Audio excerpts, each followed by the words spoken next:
বেশি চালাক মানুষের একটাই সমস্যা, তারা সব বোঝে, কিন্তু আপনি যে তার চালাকি বোঝেন সেটা তারা বুঝতে পারে না। কেউ যদি খুশি থাকে আমার সঙ্গে কথা না বলে, আমি প্রার্থনা করি তার খুশি যেন চিরদিন থাকে। মন থেকে তোকেই ভালোবেসেছিলাম, কখনো ভাবতে পারিনি সব আশা এইভাবে ভেঙে দিবি। আমার আশা ভেঙেছিস, এটা কোনো বড় ব্যাপার নয়, কিন্তু যার জন্য তুই আমার আশা ভেঙেছিস সে যেন কোনোদিন তোর আশা না ভেঙে দেয়। এক সময় হাসি খুশি আনন্দে ছিলাম, মাঝখানে কোনো এক কালবৈশাখী ঝড় এসে আমার সমস্ত আনন্দ কেড়ে নিয়ে চলে গেল।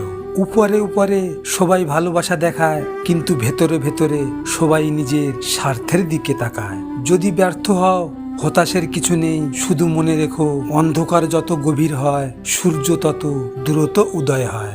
যে ঠকায় সে অন্য জায়গায় ঠকে, যে কাঁদায় সে অন্য জায়গায় কাঁদে। সবার বিচার হবেই, শুধু অপেক্ষা সঠিক সময়ে। এমন একজনকে ভালোবেসে ফেলেছি যাকে চাওয়াটা অন্যায় আর ভুলে যাওয়াটা অসম্ভব। ধৈর্য রাখুন, সময় কখনো প্রতারণা করে না। স্রোতের বিপরীতে দাঁড়িয়ে থাকতে পারাটাই সব থেকে বড় চ্যালেঞ্জ, সবাই এটা পারে না। হাতের রেখায় মানুষের ভাগ্য থাকে না, মানুষের ভাগ্য থাকে তার কর্মে। জীবনের কাছে একটাই প্রশ্ন, কি অন্যায় করেছি যে আমার সাথে সব সময় খারাপটাই হয়? হয়তো একটু দেরিতে বুঝেছি, তবে ভালোভাবে বুঝে গেছি পৃথিবীতে প্রয়োজন ছাড়া কেউ কারো সঙ্গে কথা বলে না। সম্পর্ক শুরু হয় মন ভুলানো আবেগের কিছু কথা দিয়ে, আর শেষ হয় বাস্তব কিছু কথা আর চোখের জল দিয়ে। মাঝে মাঝে খুব জানতে ইচ্ছে করে আমার জীবনের শেষ পাতায় কি লেখা আছে।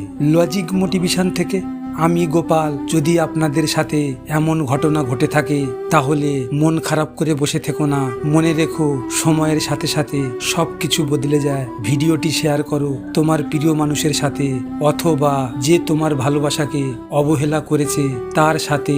হয়তো তুমি এই কথাগুলো তার সামনে বলতে পারবে না, তাই এই ভিডিওটির মাধ্যমে তুমি তোমার মনের কথাগুলো তাকে জানিয়ে দাও। সব শেষে তোমরা ভালো থেকো, নিজের খেয়াল রেখো।